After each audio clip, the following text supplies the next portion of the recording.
Good morning. Or the participants of good morning, all the participants. So today we are going to discuss about how to start our career in GST, how to make our career in GST. So GST sir 3 साल होने वाले हैं.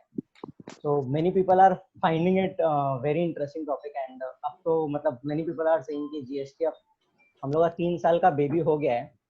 तो अब हम लोग को इसमें और किस तरीके से आगे बढ़ना चाहिए.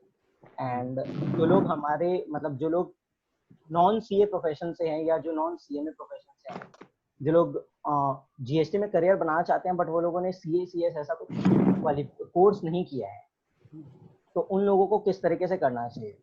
तो हम लोगों के साथ में स्पीकर सी अभिषेक राजाराम सर है, जिनका ऑलरेडी आईडीटी में वास्ट एक्सपीरियंस है, मोर देन 10 इयर्स का, जिन्होंने आईटीसी के ऊपर बुक्स काफी सारी लिख रखी है. सो सर डेफिनेटली बहुत अच्छे से हम लोग को इस चीज में गाइड कर सकते हैं. एंड सर से भी मेरी रिक्वेस्ट है कि सर हम लोगों को एकदम मतलब छोटे बच्चे की तरह गाइड करना कि how we can make our career in GST. बहुत सारे सर क्वेश्चंस मेरी तरफ से भी है एंड बाकी पार्टिसिपेंट्स के भी और क्वेश्चंस होंगे जो लोग जीएसटी में करियर बनाना चाहते हैं. So sir, now I will request Abhishek sir to start the session and give his valuable knowledge to us. A warm good morning to everyone. आप लोग सुबह सुबह उठ गए, यही एक बड़ा सक्सेस है डिस्कशन का. And I would like to say thank you to Gopal ji, जिन्होंने डिस्कशन के लिए रखा. Let's come to GST now. Gopal ji, आप यंग हैं, आपको पता नहीं कि जब 3 साल का बच्चा होता है तब ज्यादा तंग करता है. जी. GST is the only thing which has teaching problems in last 3 years.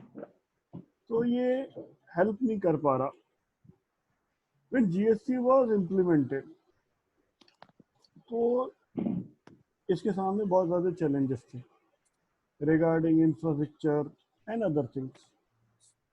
लेकिन जो आज की डेट में स्थिति है जीएसटी की, वो कोई बहुत ज़्यादा सुधरी नहीं है.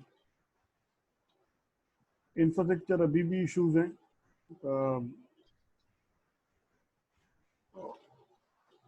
लेकिन जीएसटी में सबसे पहले आप एक बात समझिए कि जीएसटी में अगर आप काम करना चाहते हैं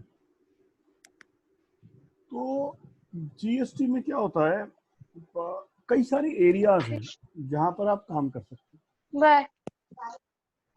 जैसे आप रेगुलर मम्मी नहीं, मैं आके खाऊंगी. जैसे आप लिटिगेशन में काम कर सकते हैं. लेकिन जो हमारे बीकॉम वाले हैं या सीए नहीं कर रहे या सीए नहीं तो लिटिगेशन में तो वो हाँ जी. मम्मा चुप हो जाओ, मेरी वो मीटिंग चल रही है. कोई बात नहीं, मेरे को नहीं जरूरत है, मैं आके खा लूंगी. बस मैं मतलब खान लेके जा रही हूँ. because of disturbance I have muted everyone.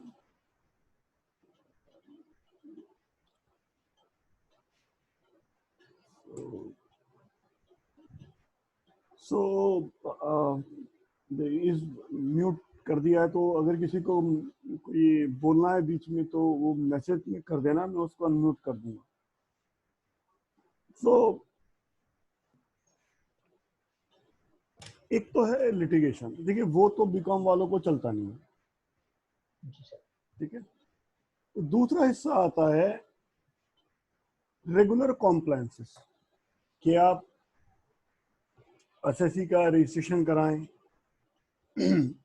उसके रिटर्न फाइलिंग करने हेल्प करें, आईटीसी क्लेम करने में हेल्प करें, और कोई छोटा मोटा रिप्लाई आ जाए जो प्रोसीडिंग्स का हिस्सा है तो उसका रिप्लाई आप बना दें.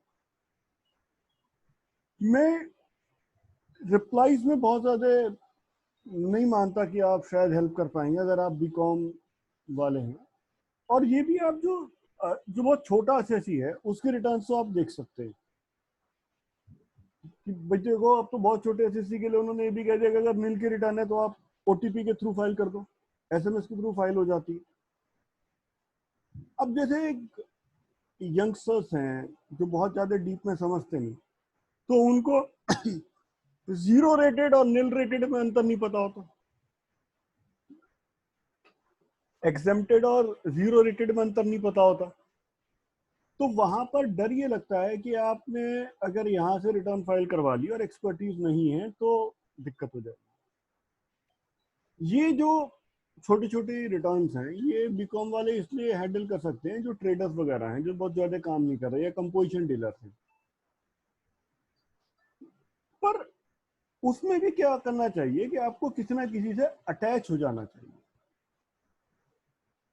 और कोई ना कोई, देखिए आजकल ऑनलाइन में भी बहुत सर्टिफिकेट कोर्स आ रहे हैं, या कहीं से भी कहीं कुछ सर्टिफिकेट कोर्स वगैरह कर लीजिए, थोड़ा सा आपका भी मॉरल बूस्टअप होता है। प्लस कहीं ना कहीं एक ग्रुप बनाइए, एसोसिएशन बनाइए कि भाई 4 दोस्त हैं, 5 दोस्त हैं, अपनी प्रॉब्लम्स डिस्कस कर लें। कम से कम इसमें किसी चार्टर्ड अकाउंटेंट या लॉयर को या सीएस को या सीडब्ल्यूए को, सीसीएमए को, जो सीनियर है उनको जरूर रखिए। तभी आप लोग वो समझ पाएंगे कि कहीं कोई क्वेरी आ गई तो कैसे हैंडल करें। एक होता है क्लासिफिकेशन का इशू, ये बहुत मेजर इशू है। इसमें बीकॉम वालों को हाथ नहीं डालना चाहिए, इसमें एक्सपर्ट की राय लेनी चाहिए, क्योंकि इसमें अगर जरा से भी गलती हो गई तो आप पर जो लिटिगेशन एंड पेनल्टीज पड़ेंगी that would be very heavy. तो ये एरिया आप नहीं हैंडल कर पाएंगे। अगर आप, जो हमारा डिस्कशन का पॉइंट है कि जो बीकॉम कर चुके हैं वो कैसे हैंडल करें अपनी जीएसटी प्रैक्टिस। जो चार्टर्ड अकाउंटेंट्स हैं, कंपनी सेक्रेटरीज हैं, सीएमएस हैं, देखो उनके पास तो बेसिक अंडरस्टैंडिंग तो बहुत ज्यादा है लॉ की, लेकिन जीएसटी एक इवॉल्विंग लॉ है और हर समय ये बदलता रहता है। तो आपको एक कंटिन्यूअस अपडेशन जरूर रखनी पड़ेगी। ये पहला लॉ है जिसमें इतने सर्कुलर आ गए, इतने नोटिफिकेशंस आ गए कि हम भी परेशान हो जाते हैं कि ओरिजिनली लॉ क्या था। और इसके ऊपर भी क्या होता है कि इसमें इतने सारे चैलेंजेस हैं, इतने सारे चैलेंजेस हैं कि एक और इसमें एक समस्या और है कि एक डबल ए आर कुछ कहेगी, दूसरी डबल ए आर कुछ कहेगी, फिर इश्यूज बनते हैं, फिर क्लैरिफिकेशंस आती हैं। So this is most complicated law. Plus सबसे बड़ा चैलेंज इसमें यह है कि आप पूरी रिटर्न तो कभी अपने गलत फाइल हो गई तो रिवाइज नहीं कर सकते, और लॉ को लॉ की तरह समझना पड़ता है। कई बार लोग कहते हैं साहब मेरा ही तो सामान है, मैं ही तो ला रहा हूँ। तो यू हैव टू अंडरस्टैंड कि नहीं, इस तरह नहीं होना है, चीजें इस तरह नहीं जाएंगी। And you need more basic understanding. Income tax फिर भी एक मैच्योर्ड लॉ है और इतने साल में लोग समझ चुके हैं कि कैसे होगा, या चीजें सिंक्रोनाइज हो चुकी हैं। लेकिन इसमें तो बहुत बुरा हाल है। तो यू हैव टू लर्न। जी डिस्कशन में कहीं भी कोई, क्योंकि पीछे से आवाजें आ रही थी तो इसलिए म्यूट कर दिया था। तो अगर किसी को कोई बीच में डाउट है, क्वेश्चंस है, सो इधर they can type in the chat box, या वो raise your hand, I will unmute them.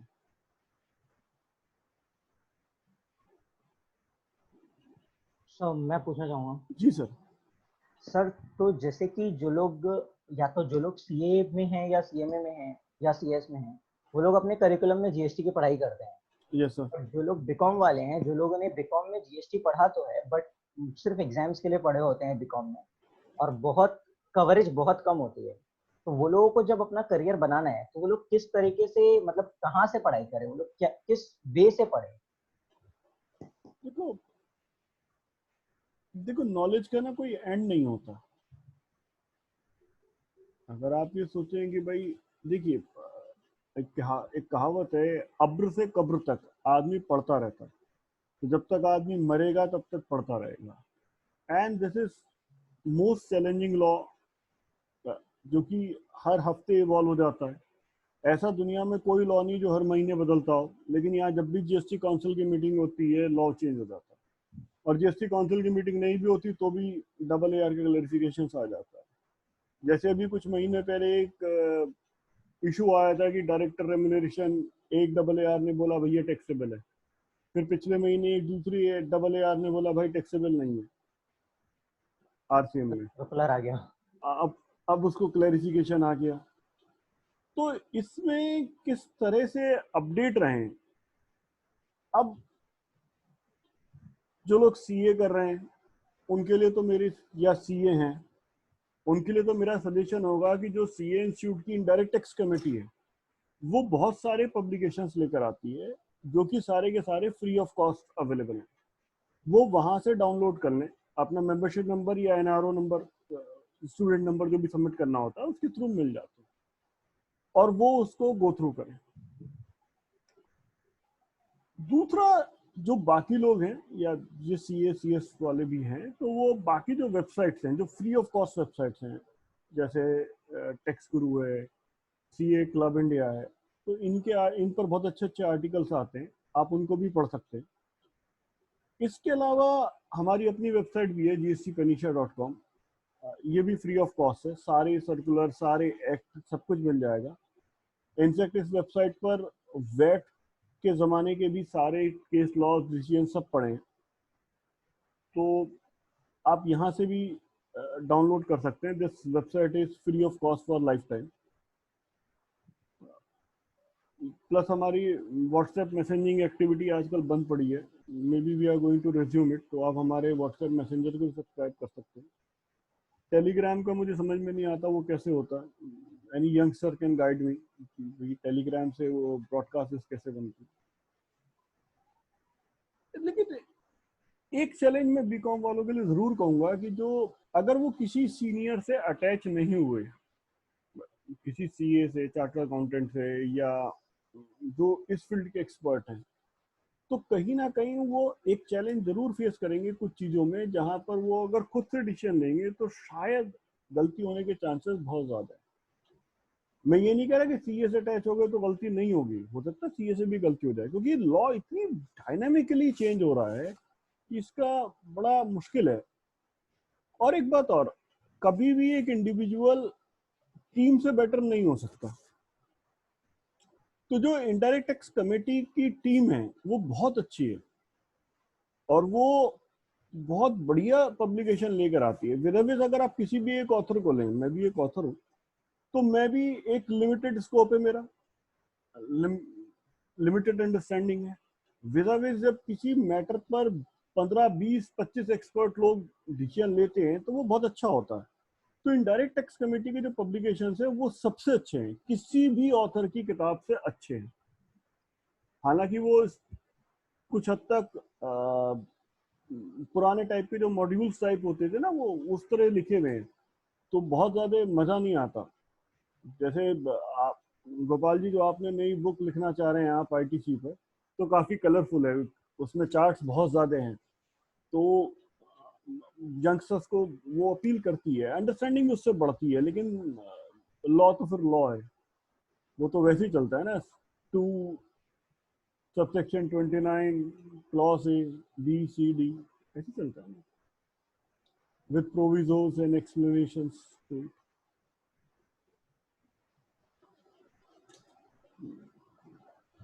और पूछिए सर आप। सर, तो कोई बंदा अगर फर्स्ट टाइम बुक पढ़ रहा है, कोई स्टूडेंट अगर फर्स्ट टाइम बुक्स पढ़ रहे हैं, जीएसटी में एंटर कर रहे हैं, तो उनको उस लॉ को किस तरीके से पढ़ना चाहिए? मतलब लॉ को पढ़ने के, जिससे स्टूडेंट लोगों में कंफ्यूजन होता है, स्टार्ट कहाँ से करें, तो वो लोग को स्टार्ट कहाँ से करना चाहिए? ये देखिए, सबसे पहले तो अगर आप बीकॉम कर रहे हैं तो आप अपने स्टूडेंट लाइफ की किताब पढ़ लीजिए जो स्कूल में, सॉरी, यूनिवर्सिटीज में लग रही है। एक बेसिक अंडरस्टैंडिंग तो वहां से डेवलप हो जाएगी। अगर वहां से उससे ऊपर आना चाह रहे हैं तो किसी भी सीए इंटर में जो किताब अवेलेबल है, या किसी टीचर के जो नोट्स अवेलेबल हैं, वो आप पढ़ लीजिए। और जो नोट्स लिखे जाते हैं स्टूडेंट्स को ध्यान में रखकर, वो ज़्यादा फ्लो चार्ट्स और डायग्राम्स में ज़्यादा होते हैं, तो अंडरस्टैंडिंग उससे ज़्यादा बढ़ती है। थर्ड, आप स्लाइड शेयर्स पर पीपीटीज डाउनलोड कर सकते हैं। कुछ यूट्यूब चैनल हैं जो इस तरह के स्टूडेंट्स को टेक केयर करते हुए वीडियोस बनाते हैं।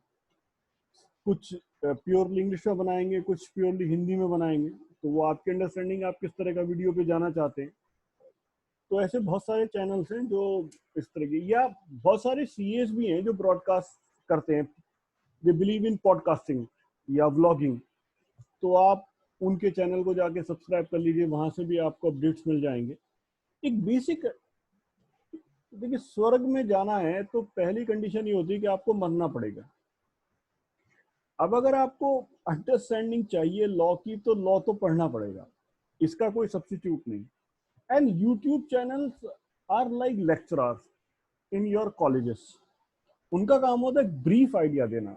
अगर आपको लॉ की डीप अंडरस्टैंडिंग चाहिए तो सबसे अच्छा तरीका तो फिर होता है कि साहब आप बेयर एक्ट पढ़ें, एक्ट पढ़ें, रूल्स पढ़ें एंड बेयर नोटिफिकेशंस पढ़ें और खुद से अंडरस्टैंडिंग डेवलप करें। लेकिन वो बीकॉम के लेवल पर जरूरत नहीं होती, तो उनके लिए बेस्ट है कि आप किसी भी यूट्यूब चैनल को सब्सक्राइब कर लें। बहुत सारे अच्छे चैनल्स हैं और कुछ चैनल्स ऐसे भी हैं, वेबसाइट्स ऐसी भी हैं जो फ्री ऑफ कॉस्ट भी एक एक दो घंटे के प्रोग्राम्स कराते रहते हैं, तो आप उनको भी सब्सक्राइब कर सकते हैं। सर तो जो ये मतलब अब जीएसटी में सर एक बीकॉम के लिए सर एक प्रोग्राम है जीएसटी प्रैक्टिशनर वाला, ऑप्शन है, तो उसके ऊपर में मतलब उसके लिए बीकॉम वाले लोग किस तरीके से कर सकते हैं? I have no idea of the program, लेकिन अगर कोई भी स्ट्रक्चर्ड फॉर्मेट में कोई भी प्रोग्राम मिलता है तो वो आपको स्ट्रक्चर्ड नॉलेज देता है, तो वो हमेशा जो बिट्स एंड पीसेस में आप नॉलेज लेते हैं उससे अच्छी होती है। देखिए, किताब इसीलिए अच्छी मानी जाती है कि उसमें सिस्टमेटिकली सारी चीजें लिखी होती हैं, रेफरेंसेस बिल्कुल सिस्टम से सारी चीजें लिखी होती हैं। आप अगर सिर्फ उस पर जाएंगे कि फॉर एग्जांपल आपने यूट्यूब चैनल पर कुछ वीडियोस देख लिए, तो वो सिस्टमेटिकली पूरा कंप्लीट नहीं करेंगे।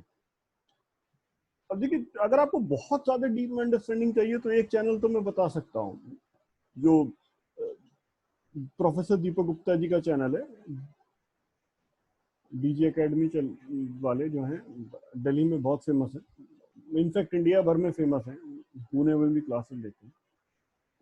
तो दीपक गुप्ता जी का चैनल है, प्रोफेसर दीपक गुप्ता जी का, आप उनका चैनल सब्सक्राइब कर सकते हैं, जो बहुत डीप में समझना चाहते हैं, क्योंकि वो एक एक टॉपिक में इन डेप्थ जाते हैं कि 1.5 घंटा लगाते हैं। जहां तक जो लोग हिंदी प्रेफर करते हैं तो शेफाली गिरदेवाल सीए हैं मैम, दिल्ली की, उनका कंसल्टीज के नाम से चैनल है, वो देख सकते हैं। जो लोग स्टूडेंट्स हैं सीए सीएस के, जो थोड़ा डीप में केसेस भी समझना चाहते हैं, प्रोफेसर जो शेफाली गिरदेवाल जी का चैनल है वो बेसिकली बीकॉम और अकाउंटेंट्स को ज्यादा टारगेट करता है, क्योंकि जो डीप डिस्कशन करती हैं तो वो फिर सीपी प्रोग्राम्स वगैरह में करते हैं। तो एक सीए दिव्या बंसल है, उनका भी आप चैनल सब्सक्राइब कर सकते हैं यूट्यूब पर, तो वहां से भी आपको डिटेल मिल जाएंगी। और एक हमारे एनआईआरसी के एग्जीक्यूटिव मेंबर हैं राजेंद्र अरोड़ा जी, उनका भी एक यूट्यूब चैनल है और वो भी बहुत अच्छी अच्छी वीडियोस डालते हैं, लेकिन वो किसी भी टॉपिक पर कवर करके बहुत डीप में चलते हैं। वो जो रिलेवेंट टॉपिक है जो अभी चल रहा है वो वहां से मिलता है। तो ये कुछ चैनल्स है जो जिनको आप विजिट कर सकते हैं। और बट अगर मुझे कंटेंट वाइज अगर किसी को me as a chartered accountant अगर एज अ कंटेंट वाइज या स्टूडेंट वो अगर डीप में जाना है then I would only suggest professor Deepak Gupta. लेकिन एक बीकॉम वाले के लिए I would suggest Shefali Girdewal ma'am का जो चैनल है। सर एक जन की क्वेरी है चैट बॉक्स में। हाँ, मैं देख लेता हूँ। बैकग्राउंड मटेरियल ये फ्री ऑफ कॉस्ट मिलता है, आप उस पर जाइए, अपना एनआरओ नंबर या मेंबरशिप नंबर डालिए और अपना ईमेल आईडी दीजिए, वो आपको लिंक दे देंगे, आप डाउनलोड कर लीजिए, पूरा अवेलेबल है, फ्री ऑफ कॉस्ट अवेलेबल है। सर एक फ्रेंड मेरी मतलब actually she could not join, but उसका क्वेश्चन था कि जीएसटी में गवर्नमेंट जॉब्स में कुछ अपॉर्चुनिटीज है स्टूडेंट्स के लिए? देखिए, जितना भी कुछ ये सब चल रहा है गवर्नमेंट जॉब्स, तो फिर डायरेक्टली गवर्नमेंट के अपने प्रोसीजर्स होते हैं, लेकिन इन्होंने जैसे एक कस्टमर केयर हैं और इस तरह का है तो काफ़ी हद तक अवेलेबल कर रखा है, ये आउटसोर्स कर देते हैं। अपॉर्चुनिटी तो है। देखिए, इंडिया का बिगेस्ट टैक्सेशन रिफॉर्म है जिसने पूरा टैक्स मैकेनिज्म जो 50 साल का था सब बदल के रख दिया, तो अपॉर्चुनिटी तो है, लेकिन एग्जैक्टली गवर्नमेंट में कितनी है मुझे आइडिया नहीं है। ओके।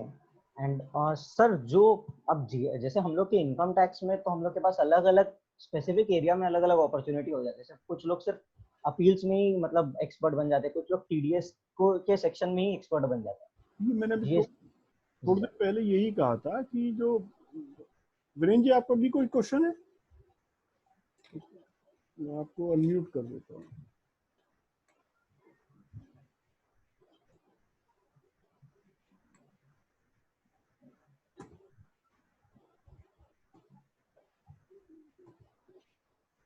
हाँ वीरेंद्र जी, पूछिए सर।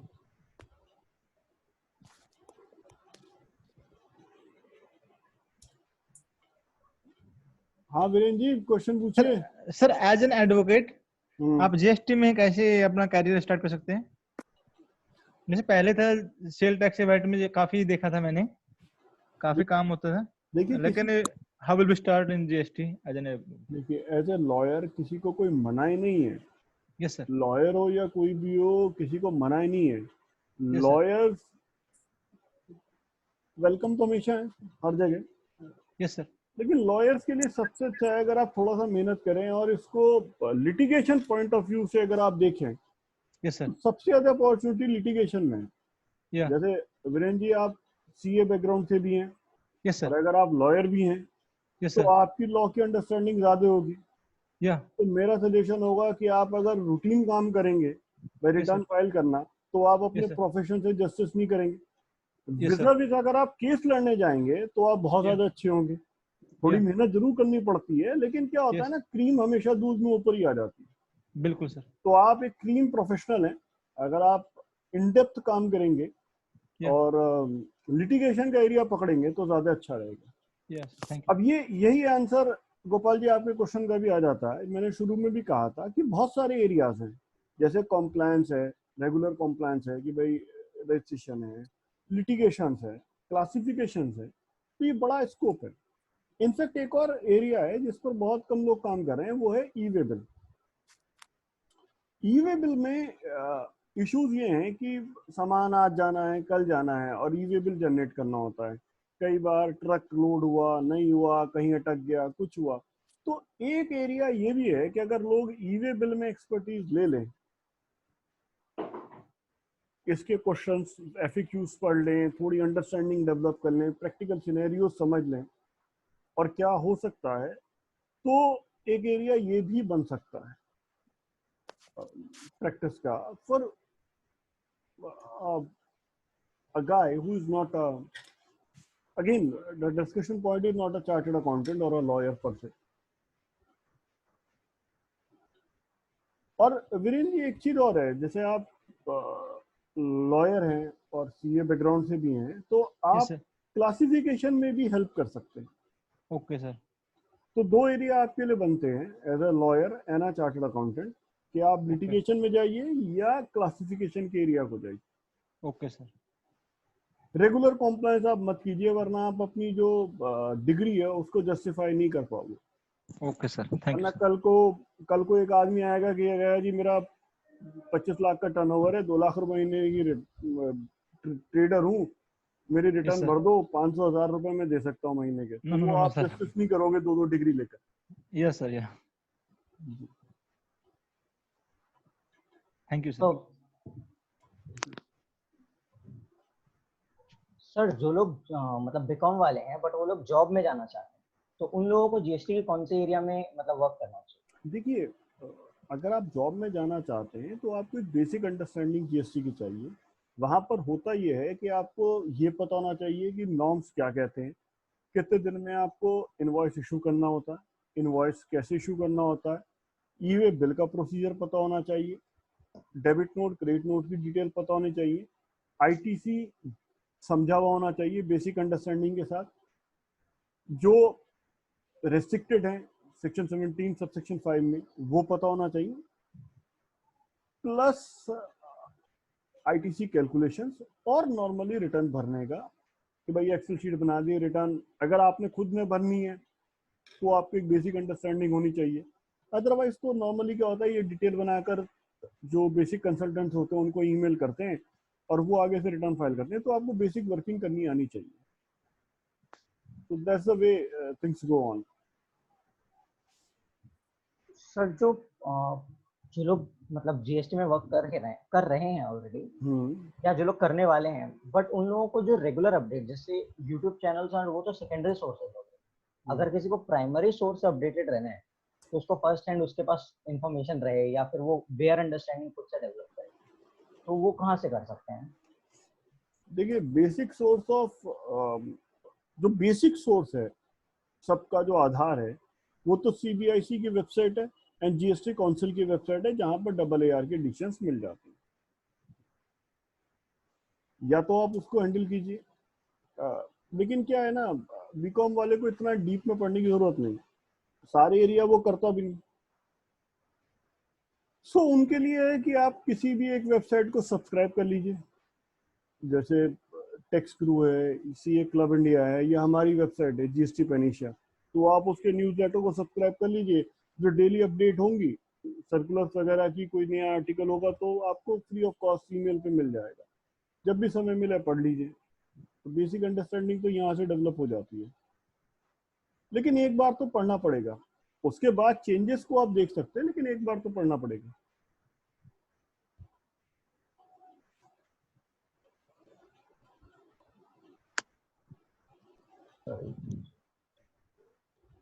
हाँ वीरेंद्र जी, और कोई हाँ क्वेश्चन? सर एक ये पूछना है कि डीपली नॉलेज के लिए कोई मटेरियल एक्सेप्ट बेयर एक्ट से अलावा मतलब कौन से ऑथर के लिए प्रेफर करना चाहिए? मैंने वही कहा कि देखो, फिर मैं ऑथर हूँ तो मैं किसी और की तारीफ क्यों करूंगा, फिर तो अपनी करूंगा। Yes. नहीं देखो, मैं बता देता हूँ। देखिए, No, सबसे अच्छा जो है, सबसे अच्छा जो मटेरियल अवेलेबल है, वो सीए इंस्टीट्यूट की जो आईडीटी कमेटी की वेबसाइट है, वो अवेलेबल है। Yes. इसके अलावा जो गवर्नमेंट ने एफएक्यूज इशू करे, यस सर, वो आप पढ़ सकते हैं। ओके प्लस उनके फ्लायर्स हैं, ओके एक एक एरिया को पकड़ के सीबीआईसी के फ्लायर्स हैं, आप उन ओके फ्लायर्स को भी पढ़ सकते हैं। क्योंकि ओके वो फ्लायर्स में 300-400 पेज में वो सब चीजें कवर हो जाती हैं जो एक अंडरस्टैंडिंग के लिए चाहिए होती है। तो ओके आप वो यूज कीजिए, okay that would be best thing. Okay अब ये रश्मि कपूर जी का क्वेश्चन है, फ्रेशली क्वालिफाइड ये वंस।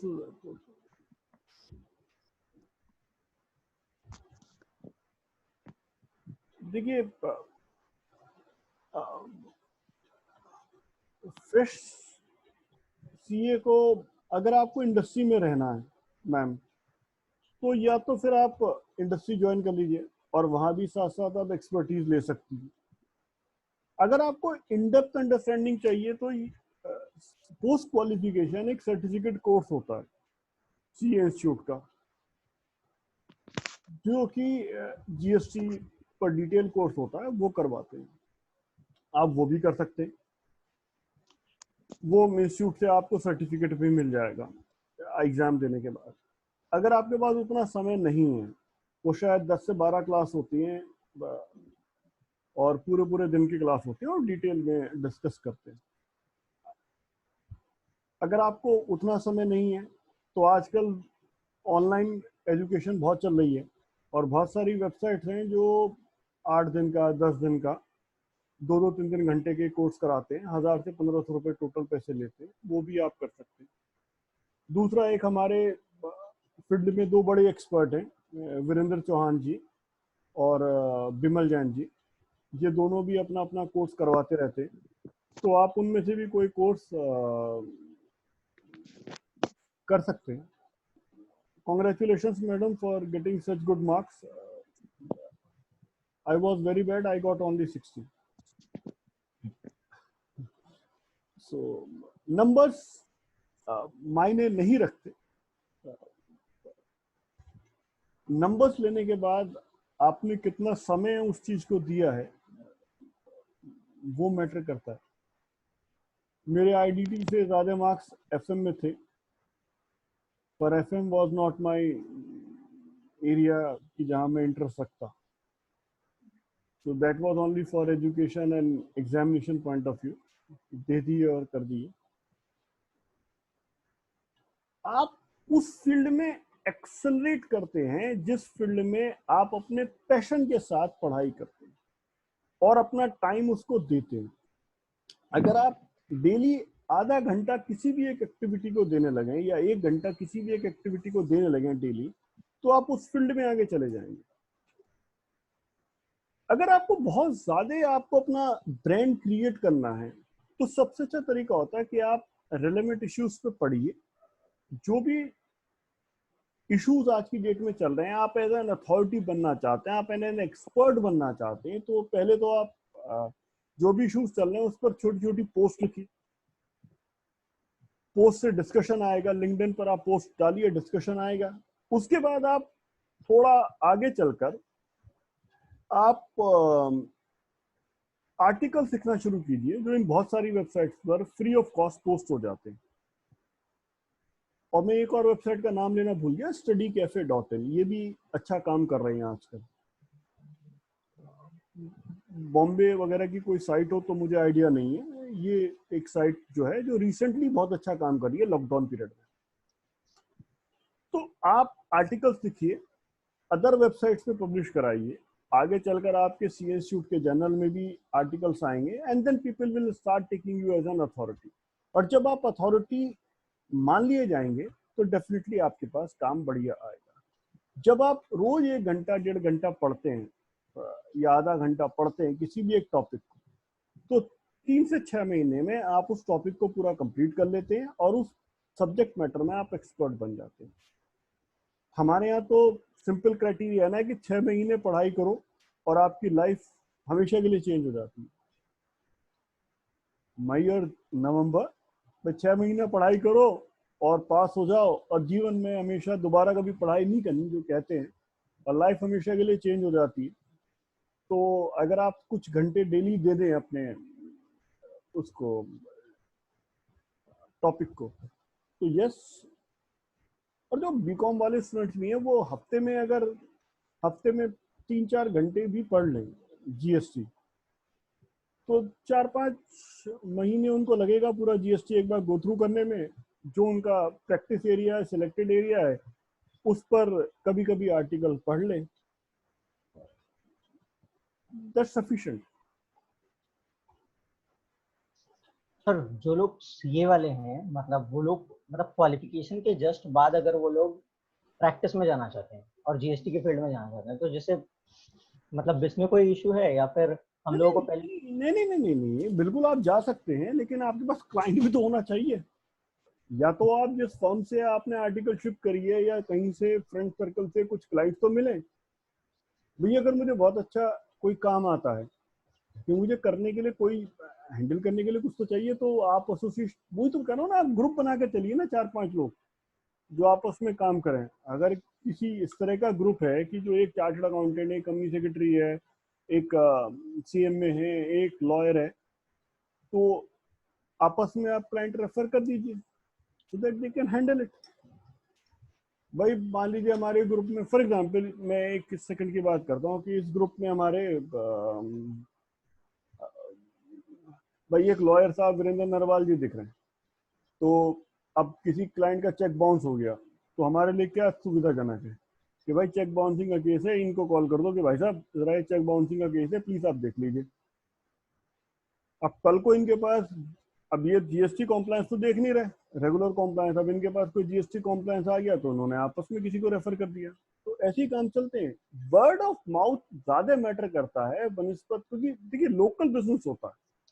अब मान लीजिए आप यहाँ पर बैठे हैं, तो मान लीजिए कोई चेन्नई का क्लाइंट तो आपके पास आएगा नहीं, आ भी गया तो रूटीन में प्रॉब्लम्स बहुत आती हैं, हैंडल नहीं होता, या तो फिर आपको एक एसोसिएट बनाना पड़ेगा वहां पर। तो मान लीजिए उसकी एक गाड़ी जा रही थी, टोल नाके पर, चेकिंग नाके पर पकड़ ली, ई वे बिल का इशू आ गया। अब वहां पर तो फिजिकली जाकर समझाना पड़ेगा ना कि बॉस ये चीज इस तरह है। अब आप दिल्ली से जब तक चेन्नई पहुंचेंगे, वहां पहुंचेंगे एक्चुअली, तब तक तो काम हो चुका होगा, तब तक तो ऑर्डर भी इशू हो जाएगा। तो आपको उसी मिनट काम करना है ना, तो वहां पर फिर आपको फिर ऑल इंडिया में प्रेजेंस बनाकर रखनी पड़ेगी, ग्रुप्स बनाकर रखने पड़ेंगे, या कोई ऐसा आदमी जो हैंडल कर ले। अब पहले हम बैठ में काम करते थे, तो ऐसा शायद ही कोई स्टेट हो जहां पर हमारे दो चार लोग नहीं होते थे। बड़ी स्टेट्स में देखते थे कि भाई किस साइड का इशू कौन हैंडल कर रहा है। मान लीजिए जो मेरठ में सीए होते थे तो वो लखनऊ वाला केस नहीं देखते थे, या जो बलिया का केस था, हमारे एक क्लाइंट था बलिया में रजिस्टर्ड था, तो उसके लिए हमने बलिया का ही सीए ढूंढा। अब मैं यहाँ से UP all the way travel करके बलिया तो नहीं जाऊंगा। सो ऐसे ही आपको अंडरस्टैंडिंग बनानी पड़ती है। Now we have a question from Sakshi Buddhadev.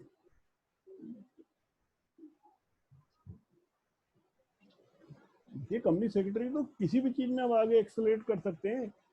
Company secretary के लिए क्या सोचना है? देखिए आप लोग कॉम्प्लायंसेस इतने ज्यादा बढ़ गए 2013 के बाद। जो कंपनीज एक्ट आया है, एलएलपी आया है, एनसीएलटी है, मतलब सोचना ही नहीं सकते।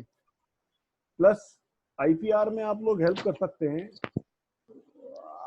आपको तो ये चूज करना है कितने सारे एरिया में आप कहाँ प्रैक्टिस करें। आप रिवर्स पूछ रहे हैं प्रैक्टिस कैसे स्टार्ट करें।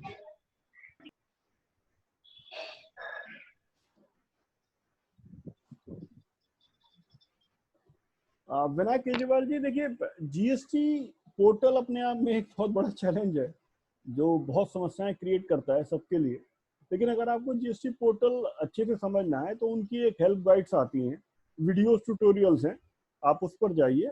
और कुछ पीपीटीज हैं जो gst.gov.in पर अवेलेबल हैं, आप वहां से उसको पोर्टल को समझ सकते हैं। स्पेशली अगर आप मैं रिक्वेस्ट करूंगा कि आप थोड़ा ई वे बिल पर भी थोड़ा काम कीजिए, क्योंकि बहुत सारे लोगों के चैलेंजेस ई वे बिल में भी आ रहे हैं।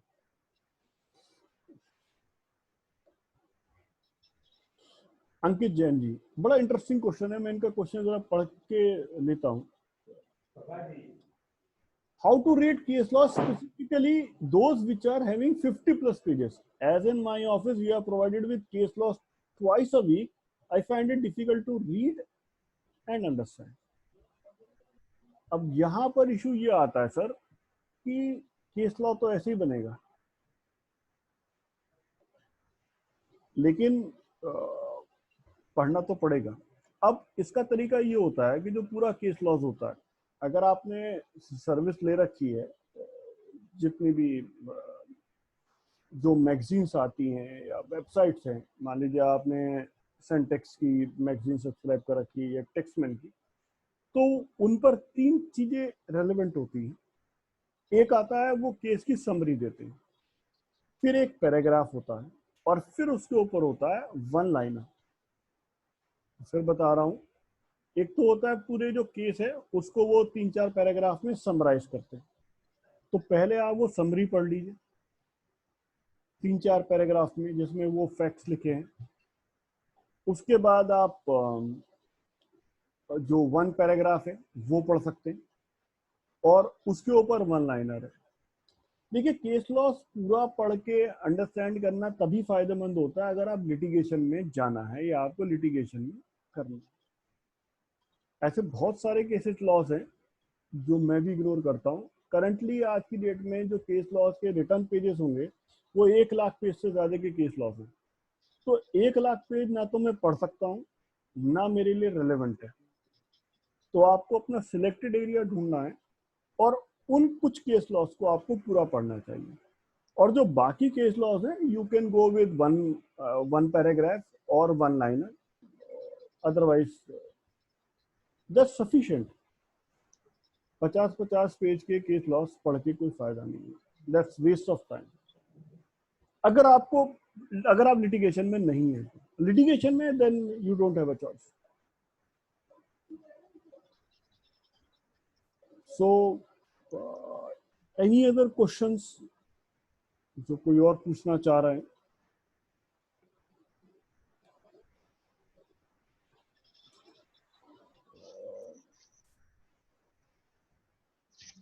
Okay Ankit ji, then it is a weekly activity, और आपको पढ़ना चाहिए फिर तो।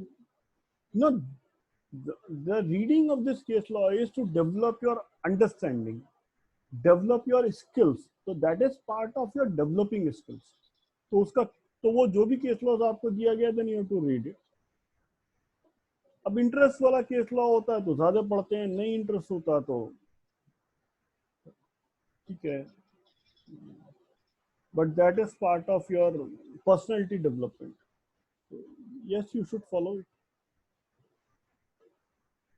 एक और चीज मैं अपनी तरफ से बताना चाहूंगा, या मेरी जो अंडरस्टैंडिंग है इतने सालों में, I think Bhavesh is raising hand,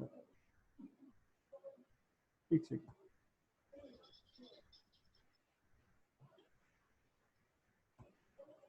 हाँ भावेश बंसल जी, बताइए आप क्या कहना चाह रहे हैं।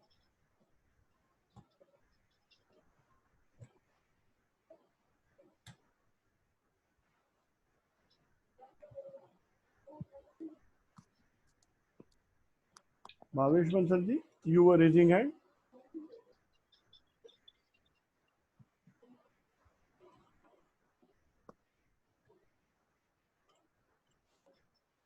मेरा मेरा एक जो मेरी अंडरस्टैंडिंग इतने सालों में जीएसटी के वो ये बनी है कि अगर आपने जीएसटी में कोई सेक्शन या कोई कॉम्प्लायंस में गलती कर दी तो दो चीजें होती हैं, अ, या तो आपको आईटीसी का बेनिफिट नहीं मिलेगा, या इंटरेस्ट या पेनल्टी बढ़ जाएगी आप पर।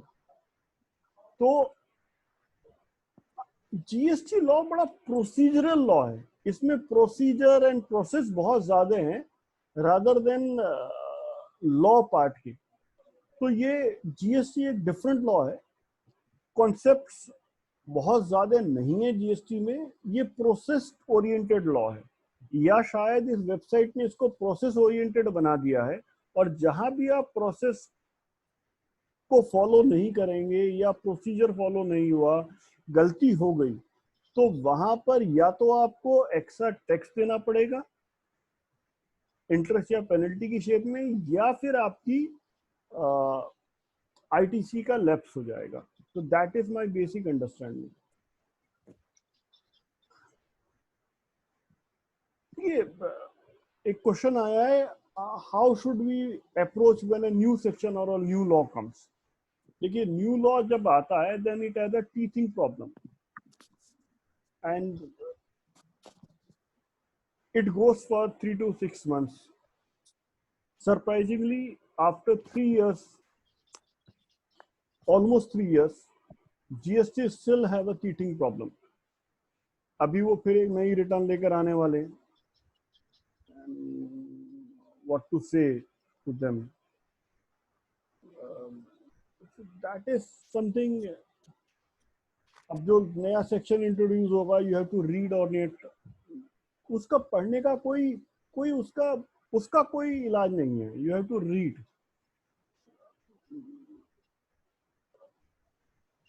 ये जरूर है कि आप बेयर एक्ट से पढ़ना चाहते हैं या आर्टिकल्स के थ्रू पढ़ना चाहते हैं, जो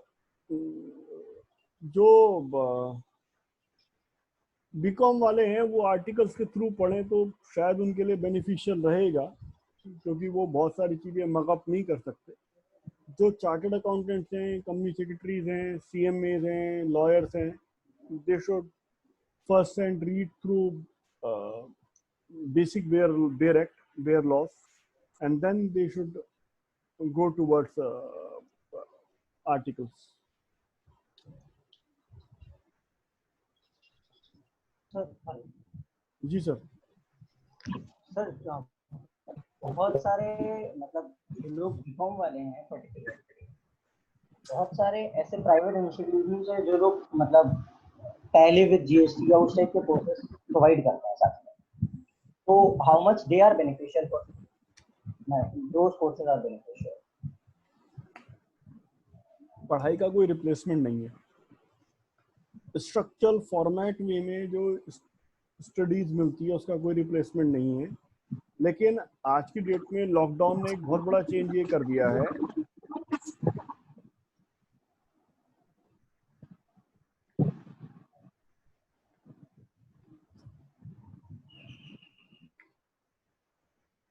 देखिए, आज की डेट में लॉकडाउन ने सबसे बड़ा चेंज ये कर दिया है कि आपकी जो अवेलेबल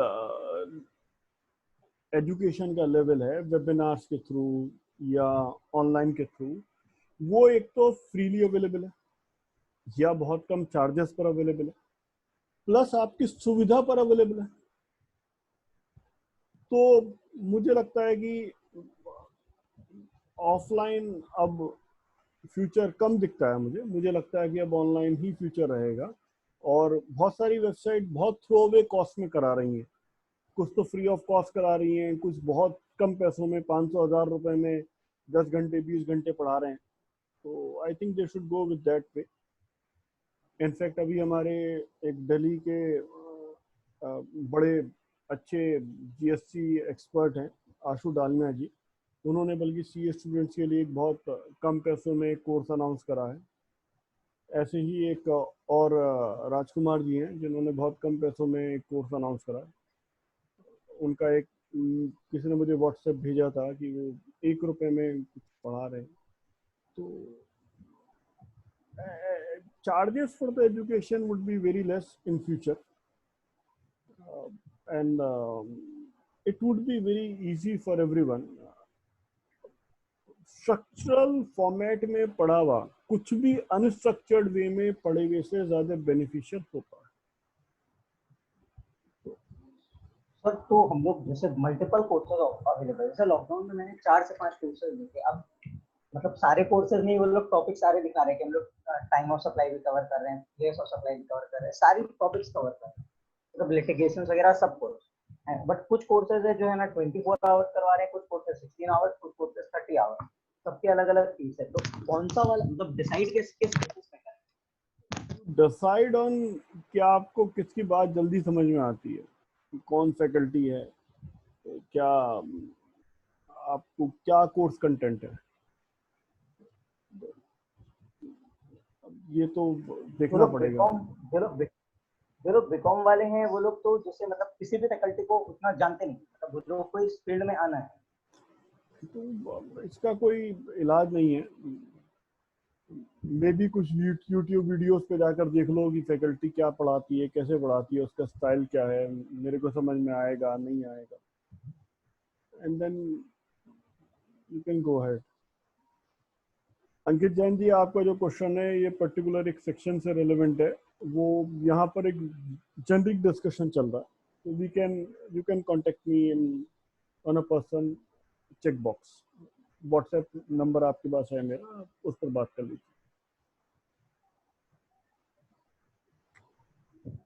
बाकी पार्टिसिपेंट्स से हम लोग क्वेश्चंस ले सकते हैं। हाँ, बाकी पार्टिसिपेंट्स के पास क्वेश्चन नहीं है। क्वेश्चन दो ही सूरत में नहीं होते, या तो सब कुछ समझ में आ गया या कुछ भी समझ में नहीं आया। तो वो पता नहीं क्या स्थिति है, मैं म्यूट कर देता हूँ किसी के पास कोई क्वेश्चन है तो।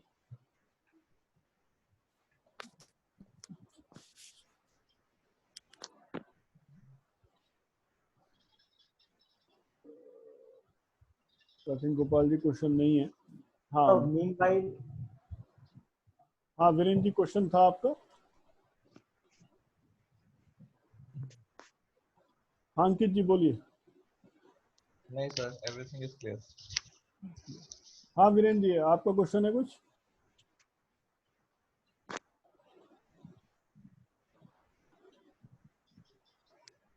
सर जी जी सर। तो मीनवाइल आप अपना एक्सपीरियंस मतलब आपने किस तरीके से आईडीपी में इंटरेस्ट डेवलप किया है, किस तरीके से आपने स्टार्ट किया? एक्चुअली मैं एक ऐसी सीए फर्म से आता हूँ जहाँ पर वो एक्सपर्ट हैं डायरेक्ट एक्सेस में, और आज की डेट में वो ट्रिब्यूनल से नीचे के केस हैंडल नहीं करते, कमिश्नर अपील वगैरह हैंडल नहीं करते। जिस समय मैं उनके पास था तो वो हाई कोर्ट और सुप्रीम कोर्ट में ज़्यादा थे। तो हम एज एसोसिएट थे उस फॉर्म में बैठते थे, तो मैं सीए फॉर्म का हिस्सा था, लेकिन हम बेसिकली उन्हीं के लिए काम कर रहे थे। तो वहाँ पर जब भी कोई डिसीजन, कोई भी केस आता तो पता चलता है इस हाई कोर्ट में है, उस हाई कोर्ट में है। तो पूरा ऑफिस दिन रात इनकम टैक्स में लगा रहता था, केस लॉ सर्च करना, ये करना वो करना। तो वहाँ पे एक स्टेप भी था सेल टैक्स, सर्विस टैक्स, उसको कोई नहीं देखता था। इनफैक्ट उसकी अगर फाइलें पड़ी होती तो धूल चढ़ती रहती थी। अब मैं एज एन आर्टिकल था, मुझे कोई वैल्यू भी नहीं देता था। अब मैं उनसे कुछ पूछता तो कहते अरे हम वो उनका भी व्यू था कि भाई हम 15 साल पुराने सीए हैं, 10 साल पुराने सीए हैं, अब हम काम करेंगे इस पर। अभी हाई कोर्ट का केस है, तुम क्या करोगे? आर्टिकल हो पहले साल के दूसरे साल के। तो मुझे कुछ नहीं दिखा, मैं कुछ 2-3 महीने तक बहुत परेशान रहा। फिर मैंने देखा यार ये गंदी सी फाइलें पड़ी हैं, इन्हें कुछ दिखता ही नहीं। तो मैंने पूछा तो उन्होंने आउटसोर्स कर रखा था किसी को वेट का काम। और वो वेट के जो वकील साहब थे वो बड़े परेशान रहते थे, क्योंकि उन फाइलों पर कोई उनसे डेटा भी मंगवा के नहीं देता था। क्लाइंट से डेटा मंगवाना, अब स्ट्रक्चर फॉर्मेट तो क्या होता था, डेटा ही आधा अधूरा आता था। तो मैंने कहा सर मैं इस पर थोड़ा सा काम कर लूं। वहां एक ऐसा हिस्सा था जिसे मतलब ऑफिस का पियून भी नहीं छूता था। तो मैंने उन्हें तो ठीक है भाई, कोई करना चाह रहा है तो कर ले यार, वैसे ही पेंडिंग पड़ा रहता है। तो मैंने वहां से उसको वैट के काम करने शुरू करे, सर्विस चेक से काम करने शुरू कर दी। फिर 1-2 अपील आई तो मैं ही जाकर अपील में पहुंच गया, नोटिस के रिप्लाई बनाने शुरू कर दिए। धीरे धीरे उनको कॉन्फिडेंस बढ़ा कि ये बच्चा ठीक है। और देखो गाइडेंस लेने के लिए तो वो थे ही ना मुझे। तो इनडायरेक्ट टैक्स से वैसे मेरा लव अफेयर मेरा शुरू हुआ। और आज की डेट में जीएसटी आने के बाद भी हालात ये है कि वो वकील साहब को वो सारी फाइलें नहीं गई हैं। अभी उस फर्म के पास जितने भी क्लाइंट हैं उनका जितना भी वेट है, तो सॉरी जीएसटी की रिटर्न्स हैं या बाकी कॉम्प्लायंसेज हैं, नोटिस हैं, ये सब है, वो सब मैं ही देखता हूँ। तो I am still associated with that firm जहाँ से मैंने आर्टिकलशिप की है। और आज भी मैं उस फर्म का जीएसटी में ही हैंडल कर रहा हूँ इतने साल बाद भी।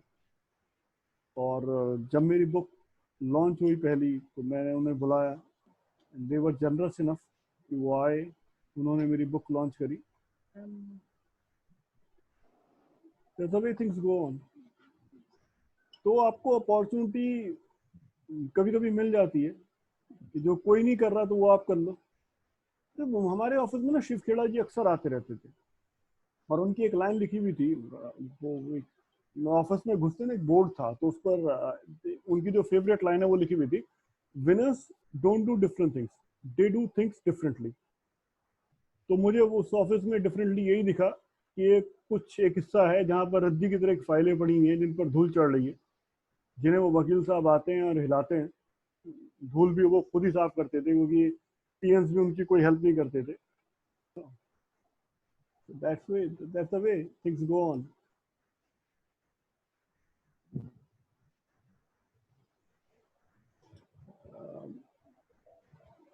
रामी कपूर जी, मैं आपको अपना मेरा एक खुद का जीएसटी ग्रुप है, आप आपके पास मेरा नंबर है, वहां पर मैसेज कर दीजिए, मैं आपको अपने ग्रुप में ऐड कर देता sir last question from my side. हूँ। सर आपके ऑफिस में इतनी सारी बुक्स है, आपने तो इतनी सारी बुक्स रख के रखी है, तो आपने मतलब किस तरीके से आप टाइम निकालते हो इतनी सारी बुक्स पढ़ने का? आप इतने सारे वेंचर भी चलाते हो और आप बुक्स लिखते भी हो, तो टाइम कैसे निकलता है बुक्स चलाने, बुक्स पढ़ने का? पढ़ना तो एक इंटरेस्ट होता है और over the period of time आपको पूरी किताब नहीं पढ़नी होती।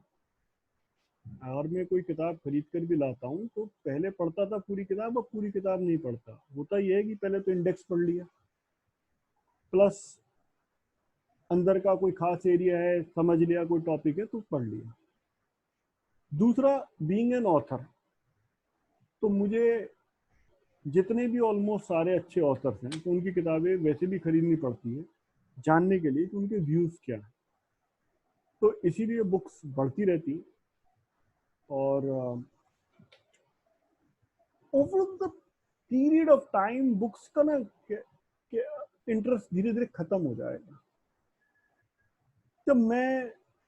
जैसे मैं बचपन में पढ़ा हूँ तो हमारे यहाँ ब्लैक बोर्ड्स होते थे और वाइट चॉक से लिखा जाता था। फिर कुछ साल बाद कलरफुल चॉक्स आ गए, फिर धीरे धीरे ग्रीन बोर्ड्स आ गए। अब जो यंगर जनरेशन है वो पीपीटी के थ्रू पढ़ती है, ऑनलाइन उसको होमवर्क मिलता है, और अब लॉकडाउन में तो ऑनलाइन ही पढ़ेंगे। तो जो मेरे एज के या मुझसे जो पीछे वाले हैं वो लोग प्रेफर करते हैं कि हार्ड कॉपी मिले और उस पर हाईलाइट करें, मार्किंग करें, क्वेश्चंस बनाएं। आपकी जो जनरेशन है गोपाल जी, वो शायद किंडल पर पढ़ेगी और किंडल पर ही हाईलाइट करेगी, मल्टीपल ऑप्शंस होते हैं रिगार्डिंग। तो प्लस इतना ज्यादा पढ़ने की जरूरत अब होती नहीं। पहले क्या होता था, गूगल सर्च और ये सॉफ्टवेयर तो थे नहीं, तो आपको हमेशा ना सारे केसेस पढ़ने पड़ते थे और याद रखने पड़ते थे। जब आप केस का रिप्लाई बनाते तब आप उससे उस किताब को निकालते, प्लस उस पेज की फोटोकॉपी कराते, तब आप सबमिट करते। इसको बुक बोलते थे, अपील बुक या इस तरह की मेमोरेंडम बुक। लेकिन अब क्या है, अब वो सारी चीजें सॉफ्टवेयर से अवेलेबल है। आपने क्लिक मारा, सॉफ्टवेयर में डाला कि ये सेक्शन है, उसने सर्च करके दे दिया। वेबसाइट्स भी प्रोवाइड करती हैं इस तरह की सर्विस। प्लस अब केस लॉस भी ज्यादा हो गए। पहले लोग लिटिगेशन से बचते थे, अब केस लॉस ज्यादा करते हैं। तो over the period of time books कम होंगी, धीरे धीरे कम होती जाएंगी। उतनी बुक्स अब नहीं मिलेगी आपको आगे चलकर। हो सकता है कि रेडी रेकनर्स भी लोग अब आगे चलकर ना खरीदे। It might be a possibility कि 5-7 साल बाद या 10 साल बाद लोग रेडी रेकनर्स भी ना खरीदे। ये गलत बात है वीरेंद्र जी, अकेले अकेले पी रहे हैं चाय और ऑफर भी नहीं करते।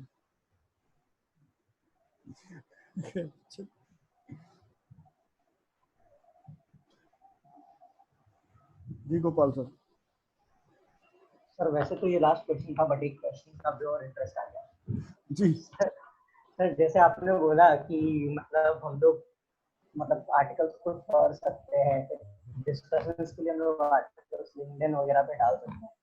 तो जिस तरीके से सर, जैसे मैंने आर्टिकल्स वगैरह डाले या मैं यूट्यूब पे कोई वीडियोस वगैरह डाला हूं, तो अब मैं किस तरीके से टॉपिक्स चूज करूं जिसमें मेरे को मतलब जो टॉपिक, क्योंकि आजकल बहुत यूट्यूब पे बहुत सारे यूट्यूब चैनल है। अब मैं जब तक रिकॉर्ड करूं तब तक मैं देखता हूँ वैसे 4 वीडियो और आ चुके हैं। नहीं तो एक बात बताओ ना, इंडिया की पॉपुलेशन 135 करोड़ है।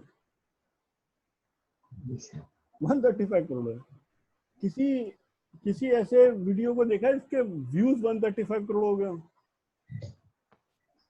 फिर आप बना दो, क्या दिक्कत है? आपका अलग सर्किल है, मेरा अलग है। आपके चाहने वाले अलग हैं, मेरे चाहने वाले अलग हैं। हो सकता है किसी को मेरी भाषा समझ में ना आती हो।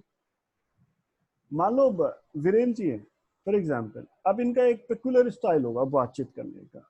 अंकित जैन जी है, ये माइट बी मोर सोफिस्टिकेटेड। आप हैं, आपका एक फ्रेंड सर्किल है कलकत्ता में, आपका एक अलग सर्किल होगा। अब ये तो मेरा एक अलग सर्किल होगा। तो एक ही अच्छा, प्लस एक टॉपिक पर कई लोगों की कई अंडरस्टैंडिंग भी हो सकती है। कोई जरूरी नहीं कि एक चीज अगर किसी ने डाल दी है तो वो वही टॉपिक आप नहीं डाल सकते। ऐसा ऐसा कहीं मना है? नहीं, बट टॉपिक चूज किधर से करें, मतलब किस देखिए, टाइप वो के जो टॉपिक चूज करने वाला क्वेश्चन है, फिर वो आता है सोशल मीडिया में। वो आप मुझसे पर्सनली पूछ लेना, मैं आपको 2-3 तरीके बताऊंगा। उसमें कई सारी चीजें स्टेप्स लेनी होती। लेकिन पहले आपने बेसिक तो कवर करो। कुछ बेसिक्स होते हैं वो आप कवर करो, फिर बाद में बात करेंगे। टॉपिक ये देखिए, ऐसा नहीं है। अब टिकटॉकर्स ने कैरी मिनाती के बारे में कुछ कहा, कैरी मिनाती ने एक रोस्ट बनाया। एक और यूट्यूबर है कुणाल कामरा, उन्होंने कैरी मिनाती को रोस्ट कर दिया। तो ये सब चलता रहता है। अब आप किसी को रोस्ट थोड़ी करोगे, आप तो अपना टॉपिक ही है। बिकॉज देखिए, social media is a place to share love, it is not a place to share hatred. तो अगर आप सोशल मीडिया पर अगर आप चलना चाहते हैं तो आपको you have to share a relevant thing. कोई क्या कह रहा है उसको आप अवॉइड कीजिए। अब आपको 100% प्रोफेशनल चलना है तो आप लिंक्डइन प्रेफर करते हैं। मैं 100% प्रोफेशनल नहीं चलता तो मैं फेसबुक प्रेफर करता हूँ। जिस दिन मेरा इंटरेस्ट पॉलिटिक्स में आएगा, मैं हो सकता है ट्विटर प्रेफर करूंगा। So it goes that way. So there are certain sections जहां पर आप जिस तरह जाना चाहते हैं। अगर आप नॉलेज इंपार्ट करना चाहते हैं then it could be in writeups, आपने अपनी लिंक्डइन पर डाल दिया। It could be in shape of articles जो बाकी वेबसाइट्स पर चले गए, TaxGuru, CA Club India. It could be in shape of video recording जो आप यूट्यूब पर अपलोड कर सकते हैं। So it could be anything. तो वो आपको देखना है कि कैसे करना है आपको।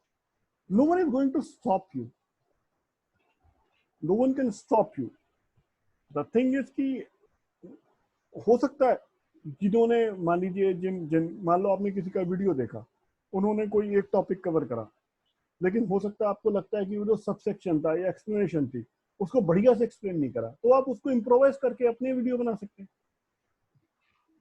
लेकिन कभी भी सोशल मीडिया पर किसी के अगेंस्ट कभी कुछ मत कहना, किसी को, because social media is not the right place to have, और लाइफ बहुत छोटी है।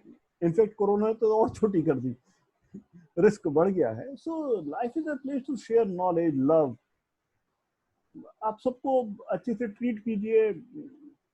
Definitely the professional like you, जिससे हमें जो एक तो बहुत सीनियर है, जो हमसे पुराने सी हैं, जो मिडिल एज के जो मेरे जैसे लोग हैं, जिन्हें आप जैसे यंगस्टर से बड़ी उम्मीदें हैं, जैसे अंकित जैन है, आप हैं, हमें बड़ी उम्मीदें हैं कि आप प्रोफेशन को बहुत आगे लेकर जाएंगे, तो आप अच्छे से शेयर कीजिए चीज़ें। हो सकता है कोई खास केस लॉ हो जो आप चाहते हो डिटेल में डिस्कस हो। अभी इतने हजार केस लॉज आ चुके, किसी ने वीडियो बनाए क्या? फिर अभी अंकित जी परेशान है 50 पेज का केस पढ़ने में, तो आपने उस 50 पेज का 3 मिनट में समराइज करके अगर दे दिया, तो अंकित जी आपका वीडियो क्यों नहीं देखेंगे? ठीक है, उसके बाद इन्हें केस पढ़ने में आसानी भी रहेगी। तो everyone has his own market. Plus किसने कहा कि ग्लोबली आप जीएसटी को शेयर नहीं कर सकते? जब जीएसटी आने वाला था उससे कुछ साल पहले इंडिया में ईसीजे के डिसीजंस आने लगे थे, यूरोपियन काउंसिल ऑफ जर्नल। तो वो टेक्समैन पब्लिश करता था अपनी सर्विस टैक्स की बुक में कि भाई जो जीएसटी लॉ बनेगा वो इस शेप में बनेगा, और यूरोपियन कोर्ट का ये जजमेंट है, और इसके इक्विवेलेंट इंडियन जजमेंट ये बनेगा। तो आप कुछ भी कर सकते हैं। मैं जो अपना रेडी रेकनर जो मेरा लेटेस्ट आएगा, तो उसमें मैंने डिटेल में कंपैरिजन करा है इंडियन जीएसटी का विद फॉरेन जीएसटी लॉस। तो उसमें मैंने कंपैरिजन डेवलप करके दिया है जो इंडिया में अभी तक किसी भी बुक में अवेलेबल नहीं है। किसी भी बुक ने ये सब डिस्कशन नहीं करके दिया कि इंडिया का जो जीएसटी लॉ है वो फॉरेन का जो जीएसटी लॉ है उसके इक्विवेलेंट कैसा है, क्या चीजें हैं। फॉर एग्जांपल वहां पे थ्रेशोल्ड लिमिट क्या है, वहां पे रिटर्न फाइलिंग किस तरह है, वहां पर क्लासिफिकेशन का कुछ इश्यूज होते हैं तो कैसे डील होते हैं, वहां पर अगर ये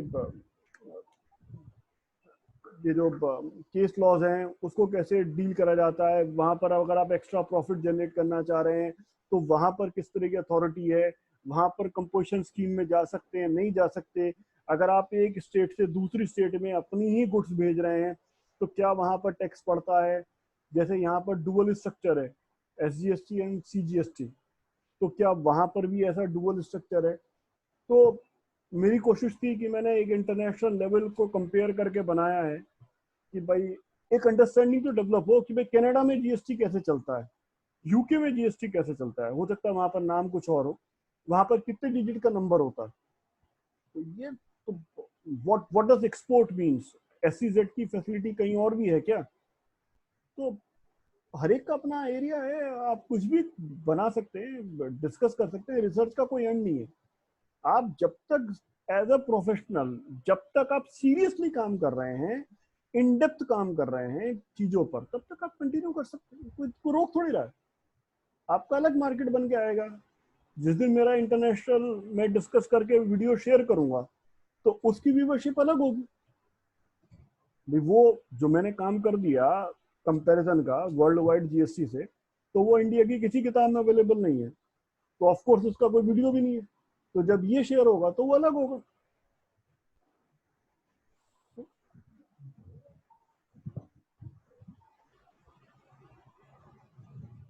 सो मेरी तरफ से तो क्वेश्चन इतने ही थे। I hope so. I was able to answer your queries to your satisfaction, and फिर भी अगर कोई क्वेश्चन रह गए हैं तो आप लोगों के पास, ज़्यादातर लोगों के पास मेरा व्हाट्सएप नंबर है, अदरवाइज वो यहाँ पर दिख भी रहा है, आप उसे सेव कर सकते हैं, and you can contact me if you have any issues. बाकी Gopal ji, thank you to you कि आपने ऐसा अरेंजमेंट किया. Thanks a lot Gopal sir, and all the good wishes to everyone. Thank you. Thank you so much, sir.